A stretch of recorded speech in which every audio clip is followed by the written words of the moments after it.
नमस्कार, मी लतिका महाराष्ट्र रेसिपीमध्ये मी तुमचं स्वागत करत आहे। आज मी तुम्हाला साबुदाणा बटाट्याचे पापड बनवून दाखवणार आहे। पण त्याआधी चॅनलला सबस्क्राइब करा आणि बेल आयकॉनवर क्लिक करा। त्यासाठी बघा अर्धा किलो बटाटे शिजवून साल काढून घेतलेले आहेत। आता हे थंड पूर्ण झालेले आहेत आणि 125 ग्रॅम साबुदाणा घेतलेला आहे। थोडीशी मिरची घेतलेली आहे, लाल मिरची मी अशी कुटून घेतलेली आहे आणि चवीप्रमाणे मीठ। जर तुम्ही उपवासाला जर खात असाल तर जिरं टाकलं तरी ह्याच्यामध्ये चालू शकतं। कढई गरम करत ठेवलेली आहे, त्याच्यामध्ये बघा मी तुम्हाला सांगितलेलं शाबूस तांदूळ 125 ग्रॅम आहेत। तर बघा ह्या मापानं बरोबर 125 ग्रॅम शाबूस तांदूळ आहेत। आपल्याला हे फुलस्तवर भाजायचे आहेत, फक्त करपून द्यायचे नाहीत। मीडियम गॅस आहे आणि एकसारखं हलवून आपल्याला ह्याला भाजून घ्यायचे आहेत। शाबूस तांदूळ बघा असे फुललेले आहेत, असे फुगतात बघा। फक्त जळून द्यायचे नाहीत, एकसारखं असं हलवत राहायचं, कारण की जर तुम्ही थोडं जर करपलं तर त्याची चव थोडी वेगळी लागते।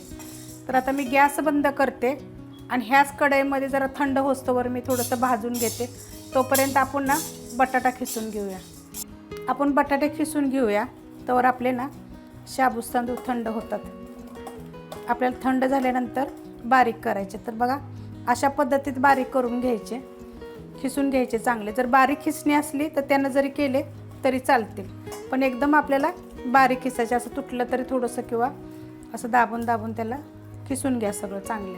मी सगळे बटाटे आता खिसून घेते। पूर्ण बघा बटाटे मी खिसून घेतलेले आहेत, एकदम बारीक खिसायचे असे। शाबूस तांदूळ थंड झालेले आहेत बघा, मी मिक्सरच्या भांड्यामध्ये काढून घेतलेले आहेत।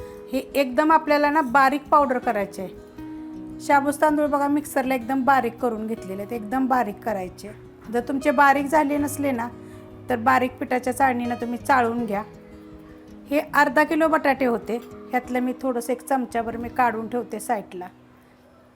बघा हे एवढं काढून ठेवलेलं आहे साईडला। आणि हे 125 ग्रॅम बरोबर 125 ग्रॅम साबुदाणा होता, त्यात आपण हे टाकून घेऊया। आता ह्याच्यामध्ये ना चवीनुसार मीठ टाकायचं। तर मीठ जास्त टाकू नका, कारण काय होतं माहिती आहे का, पापड ना सुकल्यानंतर जास्तच मीठ लागतं। मग आपल्याला आता थोडंसं कमी वाटेल, चवीनुसार मीठ टाका। हे उपवासाचं मीठ आहे आणि हे मी मिरची ना आपली घरची लाल मिरची मी कुटून घेतलेली आहे, कारण जरा तिखट असलं ना उपवासाला तर बरं असतं। आता हे चांगलं आपण हाताने ह्याला ना मळून घ्यायचं। त्यासाठी काय करायचं माहिती आहे का, हाताला थोडंसं तेल लावून घ्यायचे आपल्याला।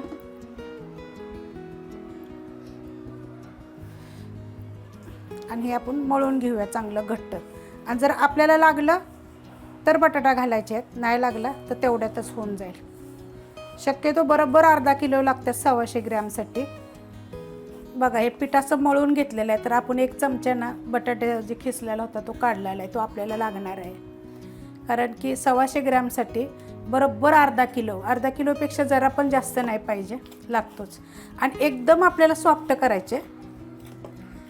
तुम्ही बटाटे जर बारीक एकदम खिसणीनं खिसले तरी चालतील, पण एकदम असे सॉफ्ट झाले पाहिजेत। मी एकदम आता बघा हे सॉफ्ट सगळं एकजीव असं मळून घेते। बघा एकदम सॉफ्ट असं बघा एकदम मळून घेतले। एकदम बारीक मळायचं की ते बटाटे आपले आणि शाबूस तांदूळ एकजीव झाला पाहिजे। बघा कसं मस्त झाले एकदम।